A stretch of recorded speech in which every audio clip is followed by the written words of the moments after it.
Welcome everybody here. And Yep. let me say that right up front. I might not be as sharp as I usually am, but we have a lot of fun on here, so it really doesn't matter anyway. We're going to go ahead and get started with the meeting. Does anyone have anything they want to contribute before we do? Anybody want to say hi? I missed the challenge. Bad. There you go. So let's go here. We'll have a new one coming. I know. Everybody's looking forward. This is Tony's first time in the huddle up too, Lisa, by the way. It's been there all this time, but he's just not motivated. And yeah. So everybody's in huddle up now and everybody's doing good, yeah? Yay. We got to get Dick in it. Yeah, and I'm going to come over and show you how to use it. Okay. And how to save Zoom so he can get to it. Yeah. So the agenda for this evening is we're going to do our little questions, and then we'll cover the health games. We're going to cover those vaccines you guys were talking about earlier, and Dorothy's always so kind to do that support call for us. Tonight we're going to cover frankincense. I don't do the job that Dawn would do, but we're getting there. And we're going to talk about maintaining, and it's not as easy as you might think it is. And coming events and today's success stories. So that's what you have to look forward to. And here's our question. So I hadn't even decided which one I was going to answer. I was going to decide. I don't have a favorite food right now. I'm drinking a lot of liquids. I used to love to, when I worked at Martin Marietta, because I had access to all the latest technology and the science that was going on. When I worked in the shipyard, it was all on carrier ships, container ships, destroyers, stuff like that. And then I left the shipyard and went to work for Martin Marietta, an aerospace company. And there I got to work on the shuttle and up in Denver. Everything was space up in Denver when we lived up there. And then we moved back south and moved here in Orlando. And of course, Martin Marietta here in Orlando is all warhead. I didn't enjoy that as much.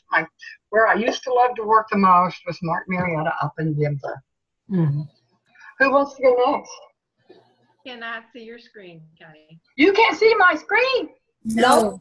No, we can't. Well, that's a shame because you could have been reading your questions. I know. Is that what that one chat box there is? Yeah. Now we got the screen. I told you. I warned you beforehand. It's going to be a rough night for me. I'm not my usual self. There you go. You see that, right?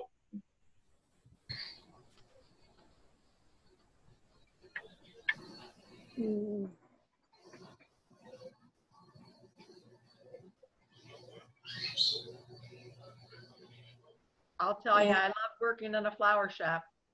Oh, you're going to do the work too? Yeah, I was a floral designer for many years.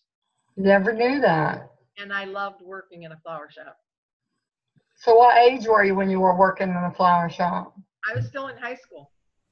Get out of here. I was in high school, and I worked from the time I got off of school till 9 o'clock at night. Mm-hmm. I walked home 2 miles with the day's receipts. Wow. Wow. Yeah. That's interesting. I can see where you would love it, though. You reckon that eventually led into your artistic side? Well, I think that's kind of why I picked it to begin with, is because I was always crafty and I enjoyed that kind of stuff. So. Yeah, we see you always involved in things like that. I mean, the quilt walk you just did. That's great, Dorothy.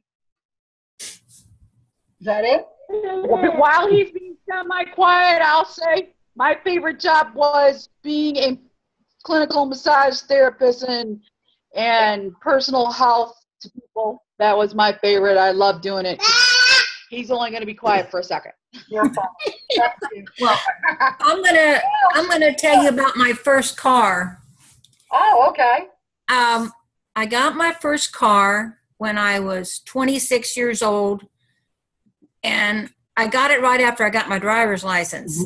I just moved to Orlando from Cocoa, and I was riding the bus back and forth to work, and I saw this little white car in the car lot, little white Corvair. So I borrowed them $300 to buy the car, and I was so proud, and I drove it back and forth to work, and then I started having problems. It started making all this knocking noise, and my neighbor came over, and he looked at it, and he said, well, when was the last time you put oil in that car? And I said, oil? I didn't know anything about putting oil in there. So that was my first car and my very first lesson on how to take care of a car. Oh, wow. Needless to say, it died. Oh. I remember Corvairs, but they haven't been around for a long time. No. I had it as a Studebaker. Yeah. Oh, wow. Gonna say, my first car was a Studebaker, You too, huh? and it was Battleship Gray, and it didn't have a reverse. You could only go forward unless you had to push it backwards if you got somewhere where you needed to back up. Oh, no. Oh, yeah, wasn't very safe. Who's next? I got my first car when I was 16. What'd Chevy. you get? A what? What'd you Chevy. get? Ah. One door. Wasn't about 3 weeks. I got in an accident. Oh. That was the end of that guy. Oh my God. And then I got Studebaker. And we lived up in the cold part of New York State. And I had to have a piece of plastic in the back of the front seat because I couldn't get much heat. How old were you? Wow. Those were the days. Yeah. Who's next? I think I will. I used to love to work. I loved working in the medical field. I started out as an aide when I was 18, and when I was 31, I became an LPN through a state-run program in New York State that was looking for women who had been, we used to call them nurses' aides, to upgrade to be a nurse because they needed LPN so bad. And then over the years, I worked in different parts of the hospital, and then my last 2 jobs were in a care center. Nursing home care center. Yeah. And the last one was I was in a unit with 48 dementia and Alzheimer's, and it was a locked unit. So I got along well in there. That's good. And I love my nursing. Yeah. Anybody remember candy stripers? Oh, yeah. I was a candy striper. I was a candy striper. When I was in the hospital, they have these little people in there doing things, but they're called something else now, and they're volunteers. And I thought, Yeah. gosh, I used to have the little striped Mm-hmm. everything. Yeah. They said that went away in the 90s or something. So, Really? yeah. Who's next? I will. I don't know if anybody knows, I'm sure I've mentioned, but I was in the Marine Corps for 13 years. Wow. I've done a few other odds and ends of jobs, but that was like the job I worked at the longest that I really earned a paycheck. The rest were just part-time, but I loved it. It was challenging being in a man's world because I was in the Marine Corps back in the days when my fellow Marines told me, you don't belong in my beloved Marine Corps. You belong home barefoot and pregnant. Oh, nice. And I was like, well, you might as well get used to it because I'm here and I'm here to stay, and I'm sure there's going to be many more following in my stead. But I really enjoyed it, and I actually served in the Persian Gulf War, and the military was just an awesome experience that has contributed a good bit to who I am today. Well, thank you for your service. Lisa, how long were you in the service? 13 years. Yeah. Colleen was in 14 and a half. Oh my goodness, which service? She was MP in the Army. All right. And My she dad was in worked the with the Army. NATO. She worked with the NATO. Really? That's exciting. Yeah. That's exciting.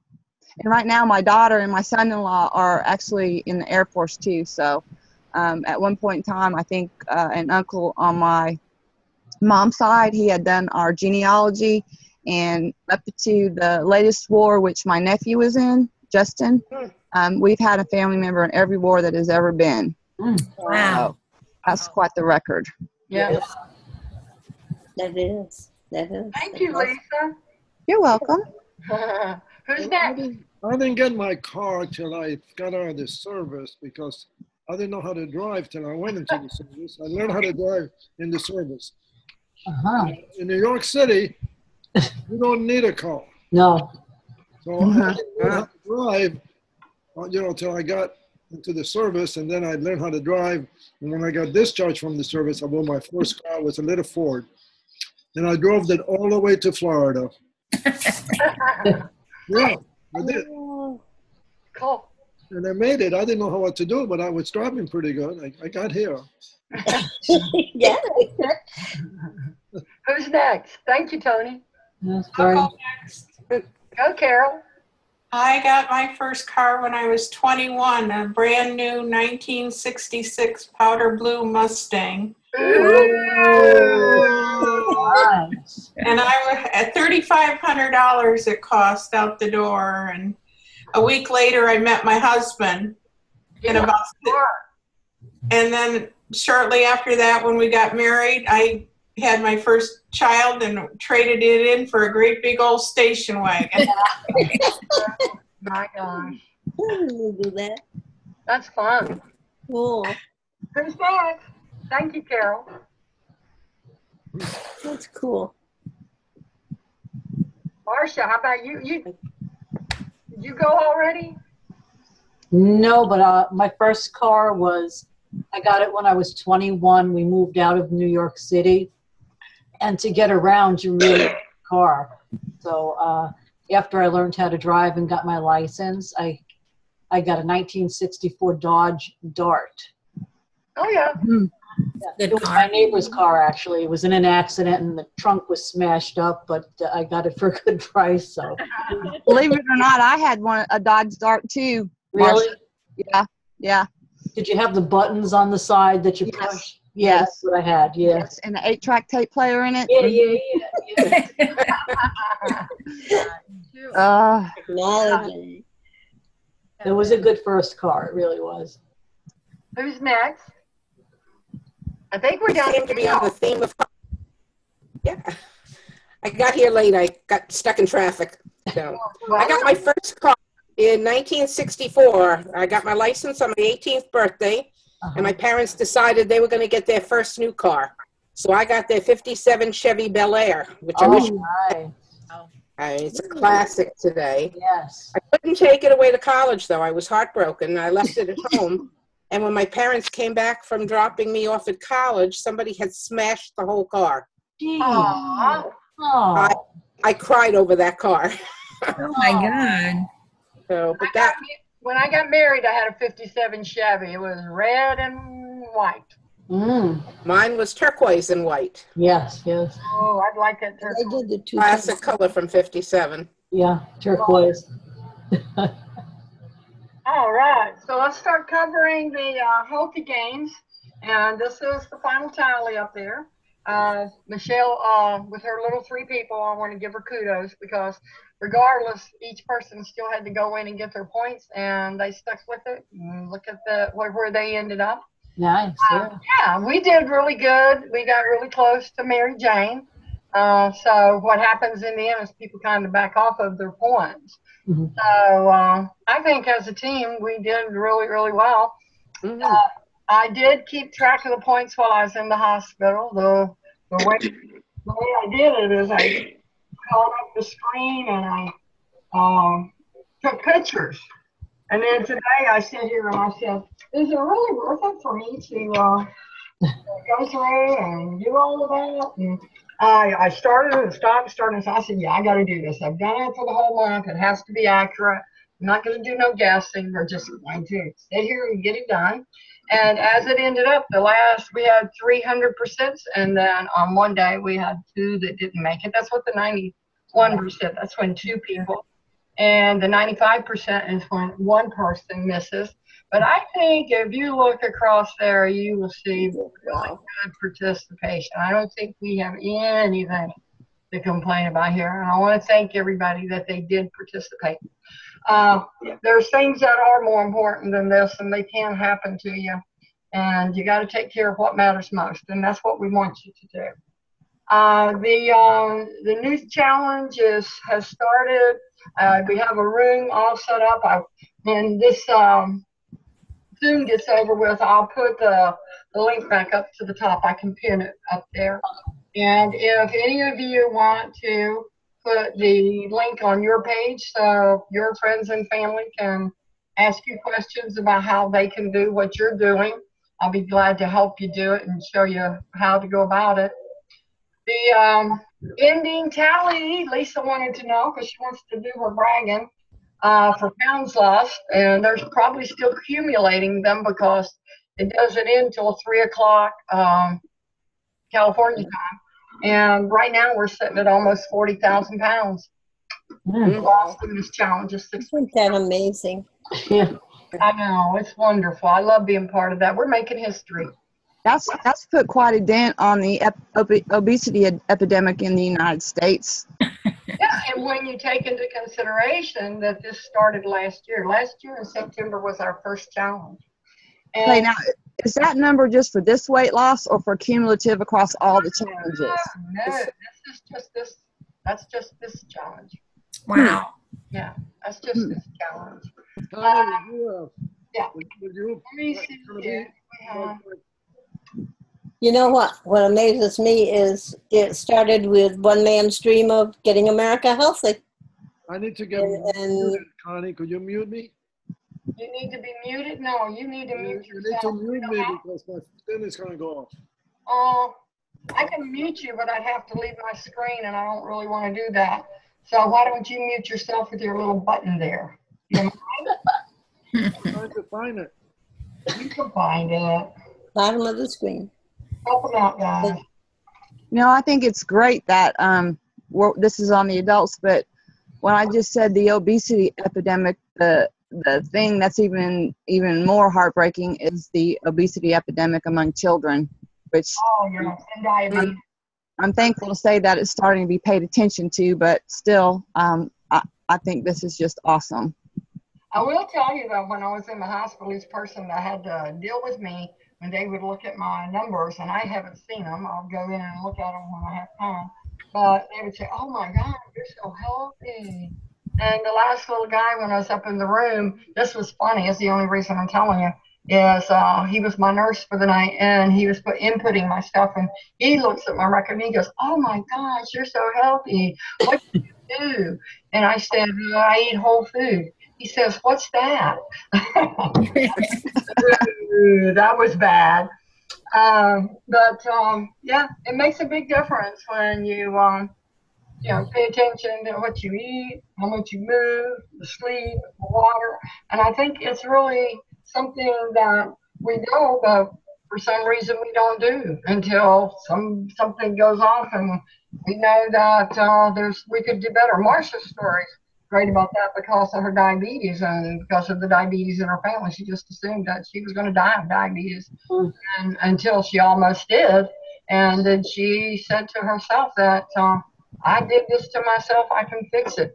So we do get a lot of flawed thinking as we're doing things that aren't necessarily good for us, and I think that's our permission to continue. So now the challenge has changed. When you sign in, Carol and I was going through this morning, you get this page, and it looks like they're trying to sign you up, and they're not. And I want to show you how to see your challenges. I want to show you how to find certain information that I know Cheryl didn't know what was there, and she was really happy to find it today. So that we think other people may not know it. So when you go to the Meltdown Challenge, and this is what you see, and your picture's up there, go to that drop-down list that's right by the name. And the first thing I'll show you is where your challenges are. And the challenge that you just finished is this one right here. So to go back in, you hit your Healthy Games, and you're back in the room where we used to be. All you have to do is everything you used to do is like go to the team room, and you're right back in there where we were, and you can see everybody, and you can see all the old posts. They're populating right now. Okay, and I did go ahead and post the link there too, in case some people who they don't have Facebook, so they're not in the Huddle Up. The other thing that you can do is when you go to when you weigh in under settings, right here is where these are all the challenges that he's been in. You can see he's pretty much remained about the same. Let's see, Tony, what you've done here. So 1, you were 177. 1, you were 181. He loves to brag about this, so he's going to love that I'm doing this. And starting weight 184.6. And then this last time, his starting weight was 185.4. So if you want to know before you weigh, or as you're going through the challenge, oh, what is that range I can stay between? Then if you look right here, he picked to maintain, because obviously he doesn't want to lose weight. And he needed to maintain between 174 and 187. So you can know that anytime you want to know it. So you can know if you're going to win or not, okay?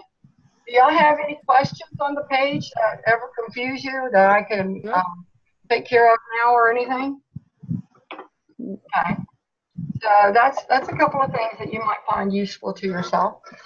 The Huddle Up, you know, that's on Facebook. It's a private page. If anybody's not in it, Dick, I'm going to take care of you on that. When we put Marcia in there, we talked about putting you in there, but at that time, you really weren't using your Facebook. And what happens is you have to friend me. I accept your friendship, and then I put you in the Huddle Up. Once you're in the Huddle Up, you can go in there and join us. Tracking your actions.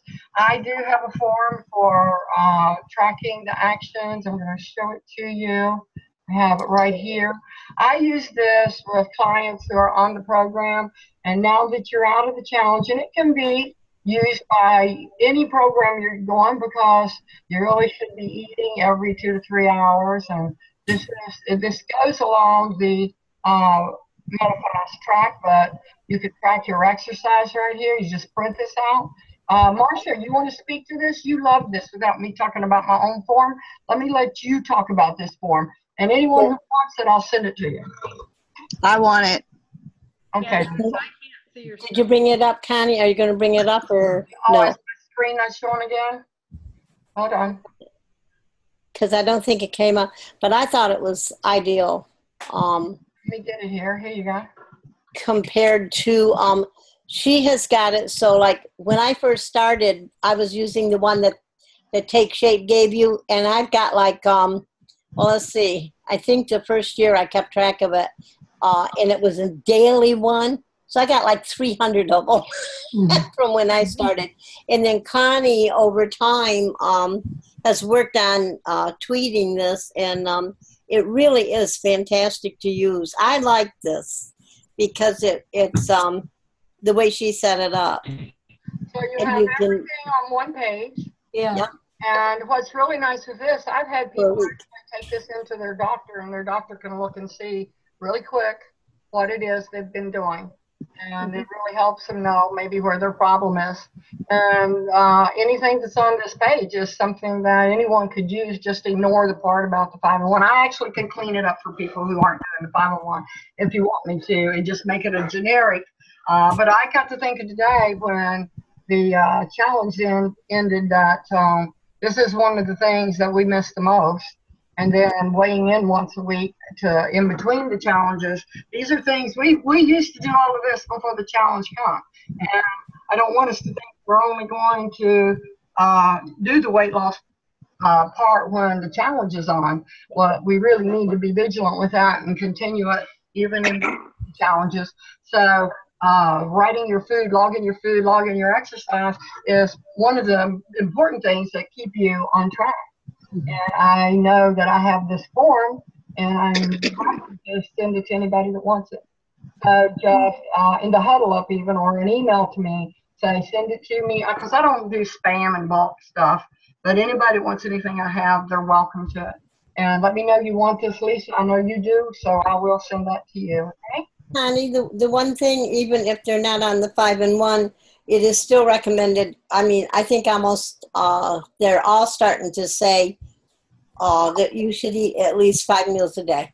Yeah, I mean, 3 regular meals and 2 snacks. And that has been the diabetic formula for years. And I know the heart, too, says you should eat more meals. And I think a lot of the other weight loss things are beginning to recommend that. Oh, they are. It's just, there's things everybody agrees on, and then there's things that people differ on. But that's one of the things everybody does agree on. Does anyone have anything to add or questions they want to ask before I move on from here? I just want to say that I have a question. that's very important because I noticed that I started with the meals like I think a year ago, and then when I had been in my little modes of not eating right, or when I've been in my modes of I got to have a Mountain Dew or I'm going to have some pizza or chips or whatever, when I would eat the other food, I would actually feel ill. Once I got used to the meal replacements, when I would eat the other food, I would actually feel ill. And then another thing is that my body has adjusted to where I actually feel hungry every 3 hours. Yeah, So I never want to feel hungry. Now, yesterday I was really bad. I had a really messed up day, and I didn't eat on time, and I can feel that today because I literally feel ill today getting myself back on track. So I just have to remind myself that, or I don't even have to in my mind remind myself or chastise myself, because my body says, hello, you're not doing it right. Therefore, I'm gonna punish you. You're gonna feel ill. So get it going, girlfriend. Right. That's one of the reasons why your metabolism is speeding up, and that's why when you eat breakfast, you feel hungry. And if you skip breakfast, you can go for longer before you're feeling hungry, but that's why you don't lose weight, because our metabolism is speeding up and telling us that we need to eat. But that wasn't my question. My question was, because we don't have the challenge for another several weeks or whatever, how do people feel about posting what our exercises in the huddle, or to keep us accountable to what we are eating, saying, posting our meals in the huddle, just for us to keep us accountable and in the groove of doing the whole thing.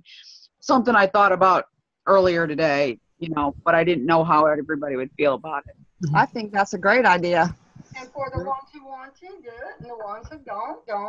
And I think there's stuff to be gleaned from that, because seeing what somebody else is eating may make you want to know how they make it, but you may want to try something yourself or start learning what other people like. I think that's an excellent idea, Don. Listen, I wrote in the huddle, take your bathroom scale if you want to lose weight and put it in front of your refrigerator. I love that. That's perfect. I like that. I would trip over it. We would too. Hello, David. Welcome. Hello. Listen, we all did our little question, and I'm not going to go backwards for you, but what most of us picked in our questions tonight was our first car. Do you want to share with us what your first car was and when you got it? My first car was a 1978 Monte Carlo. That was. I got it when I got it when I actually started my second year in college in Memphis State. So. I had a 74 Monte Carlo Landau. Yeah. What color was yours, David? I believe mine was actually black. Wow. Well, thank you for sharing that, and thank you for joining us. Here it is. Yeah. So when I was your age, Marcia came to visit me a couple times. David came to almost miss me. David came and visit me, and Marcia brought me this pretty little angel, and she said it was from our team, which I thought was so nice, and I'm going to treasure that forever.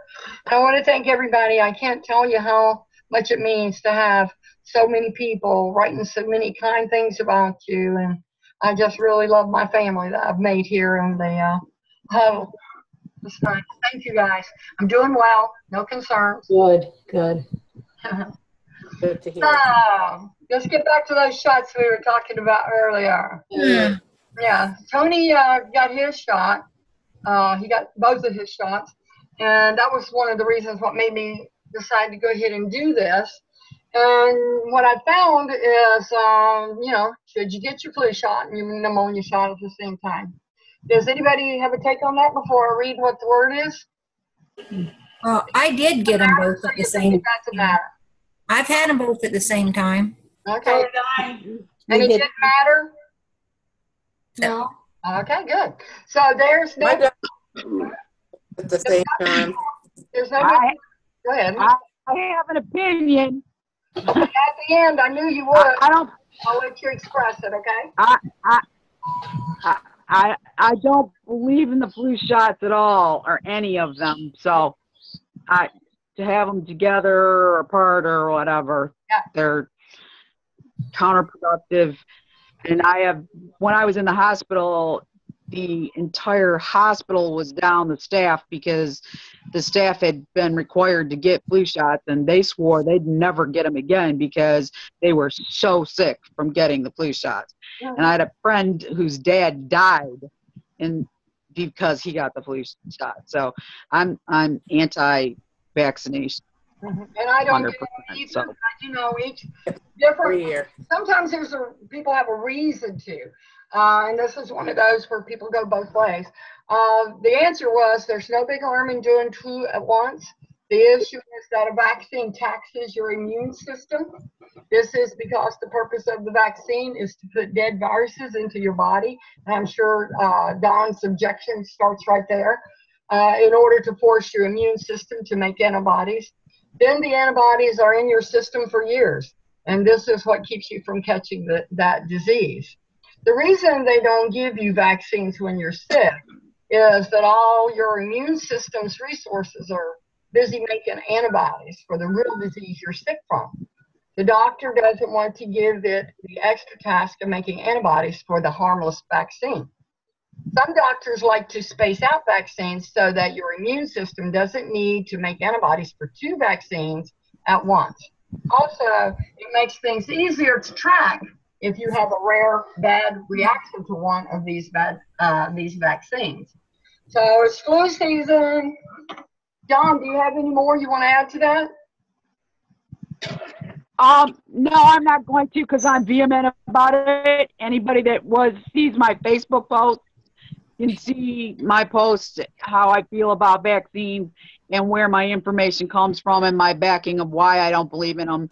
And so it's been stated, and I don't feel that it's necessary to go on more than I just am vehemently against vaccinations of any kind. So what about the shingle, the new shingle vaccine they're talking about? I got that one. I would not get a vaccination of any type ever in my life. So that's me. I don't have any foundation for how I feel, and I won't say that I will never get a vaccine, but as far as I'm concerned, I'm not going to have one. Something would have to change for me to get one, and it's because I'm just not interested in putting other things in my body. I don't like that. I don't like foreign things in my body. Yeah. I mean, if anybody's interested and they're friends with me on Facebook, I post stuff on them that gives a plethora of information as to, you know, all of the backing of where the information comes from and why I don't believe in them and all of that information. If you're interested, I share it on my Facebook page. So. Okay. And then you have your doctors that you can discuss it with, and it is a noteworthy conversation. I appreciate you sharing with us your input. I went backwards, sorry. Dorothy! You gonna do a nurse's call for us tonight? Actually, I went online to support calls online, and I really did like it because read it, and it's a shorter way of getting your information than being on the phone. On the phone, I have to play it over and over again so I can catch everything that she's saying. But they have notes that you can actually read what the nurses have said. And this particular one that I went online to look at, it goes right along with, right now, I feel like for me, between the challenges, I am going to start to journal. And I am going to journal my emotions, my food, my exercise, my water, because I feel like that's something I need to pay a little more attention to. But in this particular thing, they're talking about the Habits of Health, Chapter 3, and all about the yo-yo habits that we have. And it explains a lot about why we have it and what the different things, the conflict-driven motivation. And it's interesting to read the whole thing. But the one suggestion that this one lady has is she puts sticky notes in her cupboard where she keeps everything that she might eat. And if she reaches in to get a handful of chocolate chips, she, instead of eating the chocolate chips, she writes down the time, and she writes down her motivation for wanting the chocolate chips. And a lot of times you're going to find it's that you're bored or you're frustrated, and it goes into, and it tells you a lot about, you know, why you might have chosen this. But then instead of eating those chocolate chips, you do something else. And for her, she'd go for a walk. Okay? She may come home and go in there and still get it. But at least tries to stop, challenge, and choose. So I thought it was a really good nursing. You might want to go. It's support calls online, and then just go to the nurse's call and click on it, and you can read. And it's very short because the call is only 30 minutes long. So what they're teaching you is maybe only 15 minutes long because they're talking to people and they're answering questions in the meantime. But you can go to this. It's very interesting. Which nurse is called? Yeah. This one is called Season of the Sticky Notes. Oh. Okay, so what I will do, guys, is that will be posted in the Huddle, okay? Yep. And so all you have to do, I'll post the support online link, and then you just go there and you find the Seasons of the Sticky Notes. And you can muddle through the other things, and maybe you'll find a subject that really interests you. All right, let's go back to sharing the screen. What's next? Is that it, Dorothy? You done? Yep, I'm done. Okay. Hey, hey, Connie. Yes. Jerry Gillen just texted me, and I told him I was in the huddle room. He told me to say hi for him, and he knows about that challenge in November, and he said he might do it. Awesome. So we'll see. Okay. That's great. We look forward to seeing him. So I talked to Don this morning. We text actually.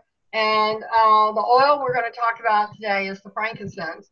Let me say before I do this is while I was in the hospital, Dawn was texting me, and she was by my side constantly.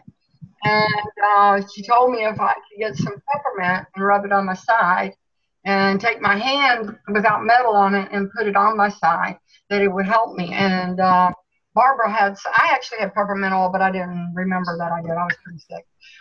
But Barbara sent some peppermint oil to me, and I rubbed it on my side, and I put my hand there. And I want to tell you, I can feel the heat going from my hand down through my body right to where my pain was, and it was the first relief I ever got. And I'm not exaggerating at all. And then I picked my hand up, and the smell of so strong that I couldn't help but inhale it. And when I did, my nausea went away. And I'd had nausea for a day and a half.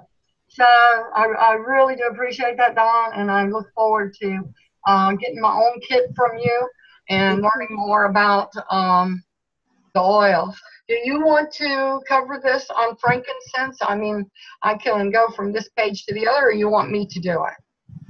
And you just speak. I can just talk on what you got here.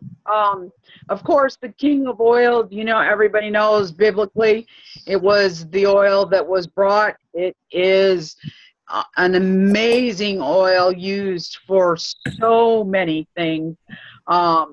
You can diffuse it. You can take it internally. I would actually recommend for you to take it internally because it actually will heal the inside wall of your large and small intestines. It is that I use it in conjunction with several other oils to help, like tendons, muscles, ligament damage, things like that.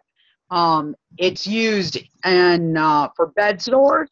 It can totally and completely heal a bed sore for people like that are in the hospital or wheelchair bound. It might sting a little when it's first put on, but it can be used.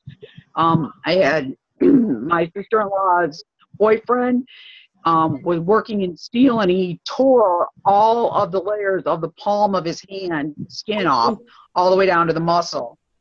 And he worked on it for 6 weeks, and I had him use lavender and frankincense together, which it stinged, and he had an absolute fit. But I actually have pictures now that my phone is fixed. If we're interested, I can download the pictures for you for next week, and you can see the progression that took less than 3 weeks from him having an open, oozing sore to it totally repaired the skin, and him still having range of motion in that hand. And when he was actually, it was like holding his fingers up because it was healing, so that the way that it was healing, he would have had like a claw hand. So. All right, we'll go over what she's got written here on the screen. Frankincense benefits. For over 5,000 years, frankincense has been used to support the immune system, fight infection, and cure disease. Today, the most common benefits in frankincense include reduce inflammation. Again, Connie, that's why I'm saying for you, internally encapsulated, it's really, really good. Spiritual awareness when we're doing meditation, or, you know, even when you're contemplating a decision or anything intense like that, when you diffuse, frankincense is a good one for that. Boosts your immunity. I use it because what's going on with my issues, to help boost my immune system. I use 2 drops along with my thieves and my other concoction that I have that I personally use every day. Fights infections, that I already went over. Improves anxiety. Just the smell of it can improve anxiety. One of the other things that I have never mentioned before, and it's my father reminded me of this, is frankincense. My dad could not stand the smell of it. He absolutely hated it. And when you cannot stand the smell of an oil, it usually is the one your body needs the most. Wow. Oh, wow. But yeah, it was very strange. And for my own self, even though I knew it, I had a bunch of them and other people who had oils, and I had an oil called Immune Power. And my immune system was shot, but at the time I didn't realize it. And it smelled like pinky. It was the most horrific smell. I just couldn't stand it. And the other 2 ladies were like, wow, we really like that one. It smells really great. And I like hit myself on the side of the head and said, you dummy. The reason you can't stand the smell of it is because you need to be using it. So then I started encapsulating it and taking it in. So heals the skin and reduces acne and scarring. I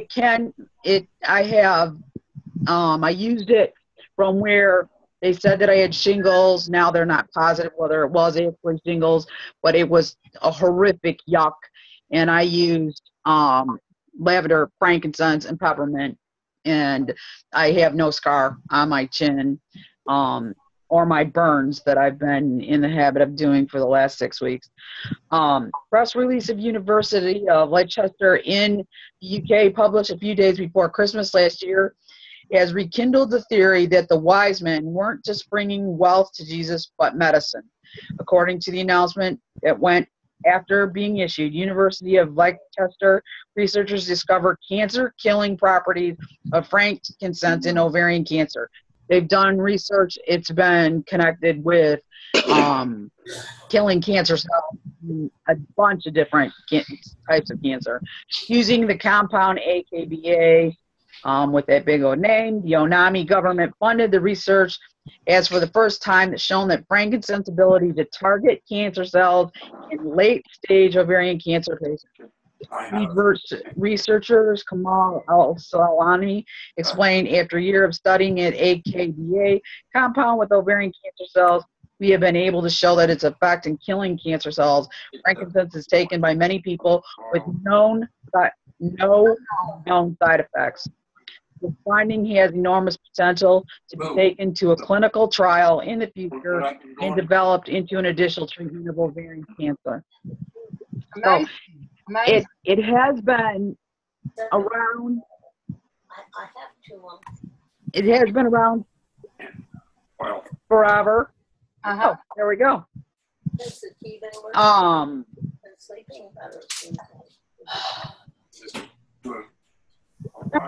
Sense is another put like on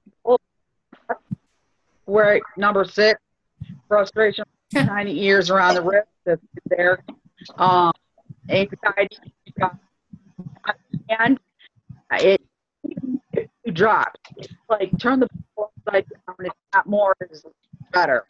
You just get it on there where you can see it. Rub your hands together.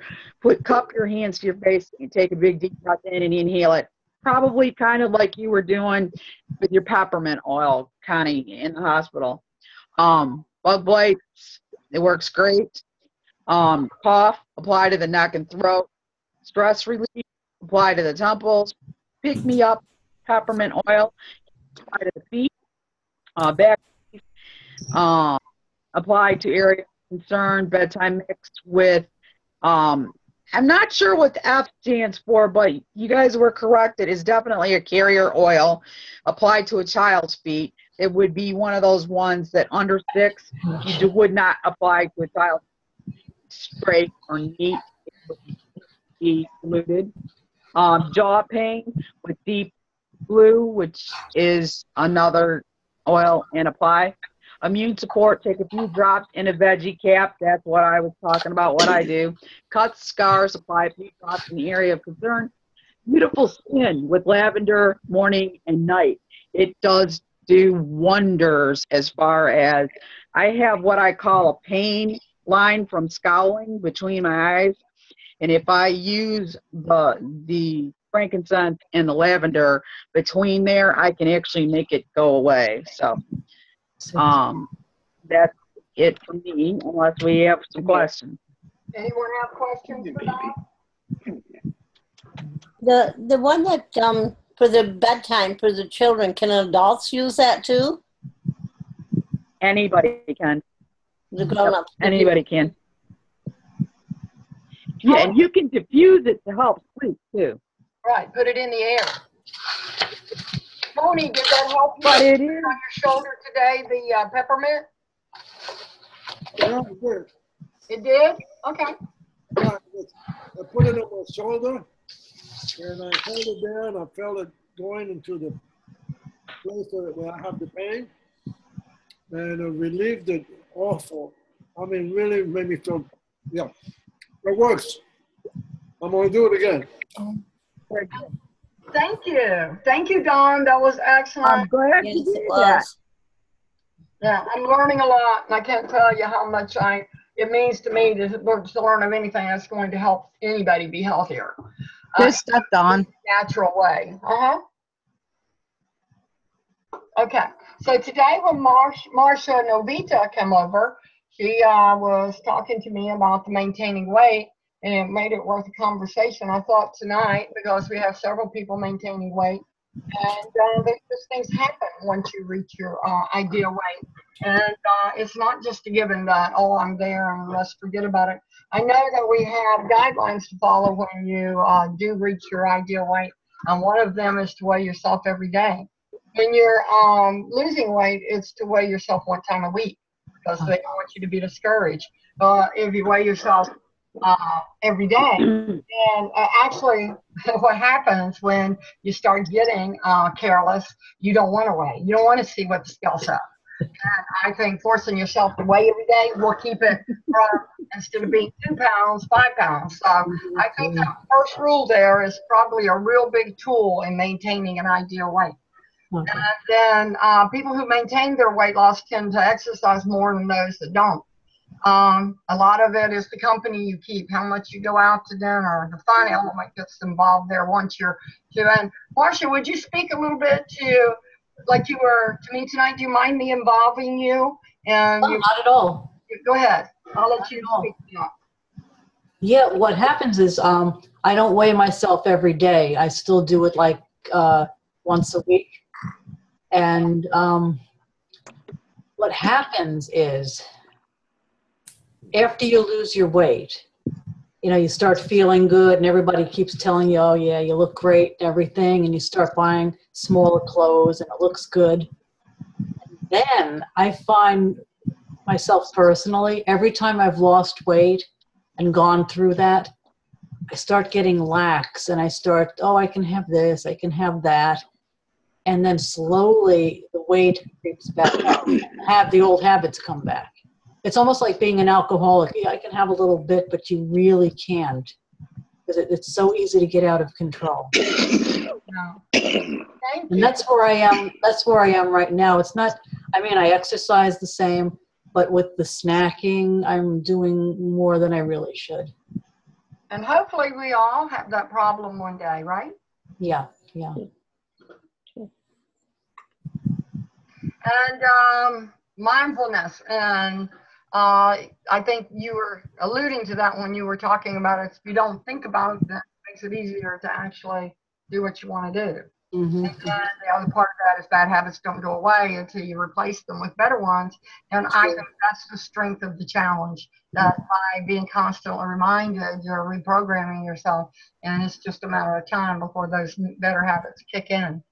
David, you're here and you're very knowledgeable on a lot of things, and I wondered if this would be one of the subjects you have something to contribute on, do you?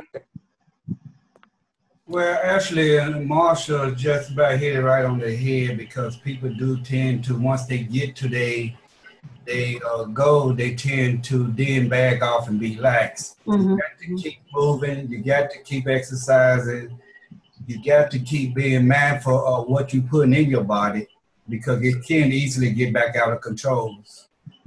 So that was basically, when you get down to where you need to get down to, then you have to think more about yourself and what you're doing. Mm-hmm. Yeah. Thanks, David. Thanks, Marcia. You're welcome. Anybody have anything they would like to contribute on that subject? Good. Oh, and let me also say. Go ahead. Let me also say, water plays a big part in not only losing but maintaining, because you keep moving them bad toxins from out your body. So I agree. Continue. Good point. So I didn't really see anything current that I could share with you guys today, but on November 2nd, the next meditation's coming up. I'm going to keep reminding you for those that want to do it and maybe haven't registered yet. And then the new challenge starts on the 16th, and I have the room already. I'll have that link back up to the top of the page. And get through here tonight. Anyone want to go ahead and sign up, start getting your points, and then we're in there and ready to go come November 16th. Good. Connie, can you put that back in the Huddle Up? How you join the... I can. Thank you. I'll put that right here. Join meditation. Dorothy, we're going to close with our success story. This happens to be a personal friend of Dorothy. Do you mind sharing Roger and Linda's story with us? No, and I have his permission. Great. This is my friend. We went to school together. He's same age as me, 73. He might be 74. Mm-hmm. For 2 years, he followed me on Facebook, and he just said, I'm going to do that program. I'm going to do that program. And finally, I think it was, I don't remember exactly. I think it was May. He contacted me and he said, I'm going to do that program. He said, and I need to get the food before I go on my trip. Okay, so he got the food. He went on a trip. I think he went to Europe. Took his food to Europe with him. Wow. Came back. He lost 80 pounds in 4 months. He then went on an 81-day tour to all of our friends from high school, and took his food with him along the way. He does marathons. Jeez. Swims every day. He plays basketball 3 times a week. He also did that when he was heavy. Wow. He's an amazing person. He has kept in contact with me ever since we got out of high school. And he has done the same with all of our friends. He has a book that he takes pictures along the way of how everybody looks now. And he has them in a book compared to how they looked in high school. Oh, wow. He's an amazing person. And I mean, and he's intolerant, okay? I told him he needs to be a coach, and he said, I don't think I could be a coach. He said, because I'm helping another one of our classmates, and he said, she drinks Diet Coke. He said, Taskmaster. yeah, I said to him, I said, this is a journey. I mean, this is a journey that leads you to a destination. This is not a diet. This is a program, and each person is going to do it their own way. He said he can't be a coach. Didn't he start also to help his wife? Yes, his wife was a junk food junkie. Mm-hmm. And she only lost 15 pounds. She only had 15 pounds to lose. But her whole diet was sweets, Yeah. and snack foods. Yep. And now she eats fish. She eats salads. It's been an amazing journey for them. Yeah. Wow. He's been a real inspiration to me personally. As the coach, I'm sure. I know Yeah. March and Dick made that. They lit that fire in me when I saw health developing in them. I saw the potential of what we had in our hands. I want to ask you a question about this picture. Is that a real alligator coming out of the water behind them? You never noticed that? Oh my gosh. I noticed that when I was working with this picture today. Looks like it. Yeah, I think it is, but I don't know. All right, folks. We're going further in. Anyone have anything they want to contribute to this evening? And like David says, eat well.